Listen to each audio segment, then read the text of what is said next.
First, take off the 2M14 bolt for fixing the lower side of the diesel engine stand. Screw in the M14 teeth on one side of the 2 diameter 18 supporting rods and tighten the nut. Secondly, remove the 2 M12 bolts on the hang frame. Then place the hang frame in front of the diesel frame. Insert the supporting rod into the hull of horizontal hang frame plate. Adjust the M16 nut in the horizontal plate to make the front and rear beams of the hang frame parallel, then tighten the M16 nut. Thirdly, lift the cutting table in front of the hang frame and make alignment and insert the 4 shaft pin, then lock the retainer pin. Fourthly, install the elevator. First, remove the 3 M10 nuts on the left side of the rotavator.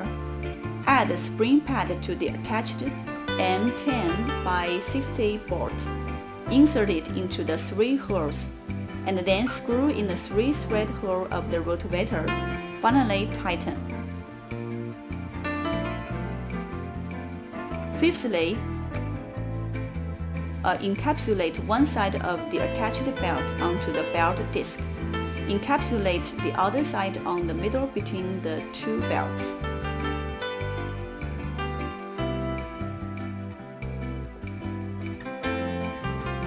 Next, press the seat of hinder wheel. Put the hoister rod to the front.